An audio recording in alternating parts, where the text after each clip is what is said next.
comme je vous ai dit, le sujet, il est long. Hein, les textes sont clairs, le hadith de Bukhari est clair, il est authentique jiddan. Je dis bien, il est authentique jiddan, il est clair sur la question. Hein, n'ayez aucun doute là-dessus. La musique c'est haram, c'est interdit.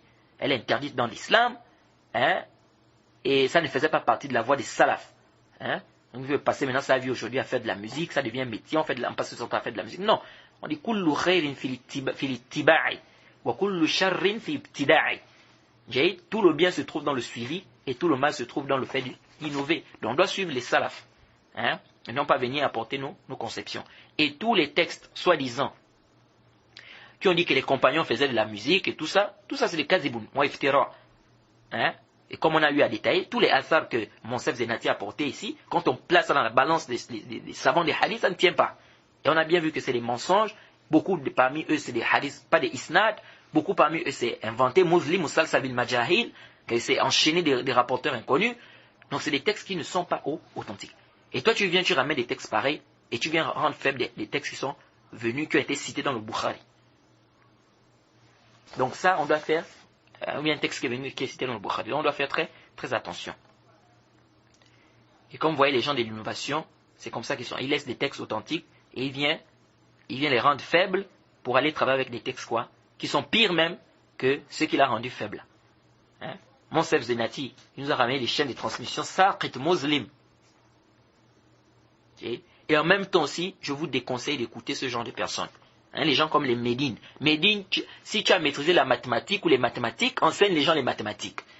L'islam, tu n'as pas appris l'islam, tu n'as pas maîtrisé l'islam, donc il ne faut pas embêter les musulmans. Tu fais ta musique, tu as décidé de faire ta musique, tu es responsable de tes actes. Quand maintenant rentrer dans les questions du din, commencer à vouloir expliquer et tout, il faut d'abord t'asseoir pour aller apprendre le din. Apprendre d'abord le din. C'est pas parce que tu as une barbe que ça veut dire que tu as appris la religion. La religion, c'est pas parce qu'on a la barbe, ça veut dire qu'on a appris. Non. Et quant aux autres, Monsef Zenati, Bajrofil, tout ce monde-là, hein, Rachid Abou Huzaifa, Nader Abou Anas, tout ce monde-là, je vous déconseille d'écouter ce genre de personnes. C'est des gens qui veulent, qui amènent des ambiguïtés aux gens, hein, qui ne veulent pas rester à suivre le manhaj des salafs. Hein? On dit non, on n'est pas salafi, on ne doit pas se dire salafi. C'est-à-dire des gens viennent avec des choses, subhanallah. Et je vous m'engage contre tout prédicateur qui tend vers quoi? Vers la déviation. Oui. Et je demande à Allah de nous maintenir dans le haqq, dans la vérité, et qui ne nous égare pas comme il a égaré beaucoup de personnes. Et ce cours-là, ou cette séance, ou cette mise en garde, je l'ai faite pourquoi? Parce que j'ai vu ce que les gens commençaient à raconter.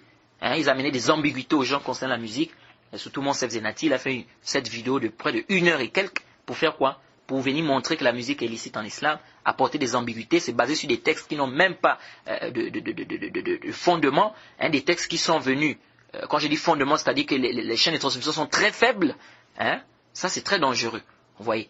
Donc vraiment, on demande qu'Allah nous facilite, et vraiment qu'Allah nous aide, et j'espère que cette mise en garde sera profitable pour beaucoup de frères. Vraiment, prenez garde les frères, n'écoutez pas les gens n'importe comment, et faites attention de prendre votre dîne comme ça, parce que quelqu'un vient se présenter devant vous. Et puis on doit laisser les passions.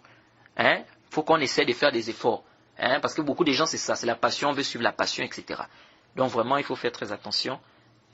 Il faut essayer de revenir vers les koutoubs des savants, revenir vers les savants, les savants de la sunna, qui sont reconnus.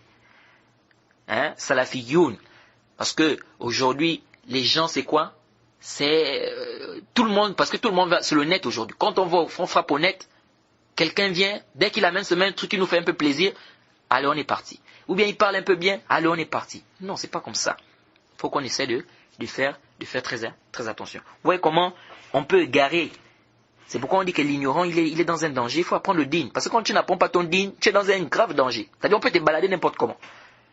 Vous voyez comment les gens ils t'amènent des chaînes de transmission, ils t'amènent des tafsir. Là, toi, même quand tu écoutes, si tu n'as pas le haïn, tu vas dire, mais attends, ce qu'il dit est vrai.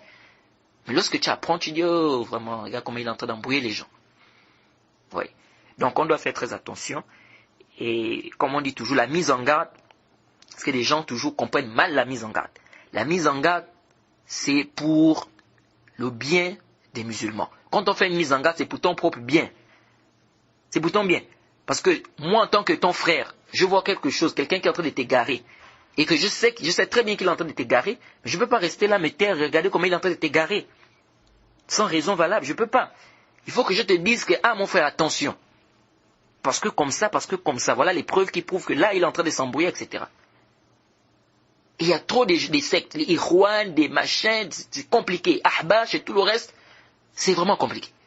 Donc on doit faire très attention. C'est pourquoi moi, j'ai fait un audio où j'expliquais un peu c'est quoi la salafia, c'est quoi quand on dit je suis salafi tout.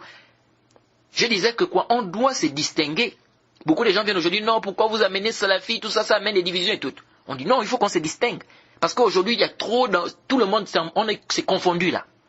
Tout le monde prétend. Les Ahbash, ils disent qu'ils sont des musulmans. Les Chiites, ils disent qu'ils sont des musulmans. Les Khawarij, ils disent qu'ils sont des musulmans. Les Murji'a, ils disent qu'ils sont des musulmans. Les Asha'ira, ils disent qu'ils sont des musulmans. C'est-à-dire, tout est embrouillé. Il faut une distinction. Donc, celui qui regarde de l'extérieur, il va dire que tout ce monde-là, tout ça, c'est l'islam. Le prophète Mohammed a enseigné tout ça. Non, le prophète n'a pas enseigné tout ça comme ça. Mais il faut faire une distinction. Et nous disons ici que que nous devions suivre la voie des salafs. Nos pieux prédécesseurs, comment ils ont compris ça? Comment ils ont compris ce din? Notre bien se trouve là-dedans. Le prophète a fait l'attestation de ces salafs-là. Il a testé. Donc on n'a pas besoin ici de venir faire des philosophies. Ou de venir amener le hawa. Parce que beaucoup de gens se menacent sur le hawa. Dès qu'ils écoutent ce même mise en garde, c'est fini. Oh méchant, oh comme ça, il est dur, oh comme ça, il parle mal, oh médisance. Tout ça c'est quoi? C'est le jahl, c'est l'ignorance. Donc je demande qu'Allah nous pardonne, qu'Allah nous aide, qu'il nous donne la compréhension du din. Wa subhanaka Allahumma bihamdik. Ashhadu an la ilaha illa anta astaghfiruka wa atubu ilayk. Assalamu alaikum wa rahmatullahi wa barakatuh. والعلم شجرة كل خير كما أن الجهل شجرة كل شر.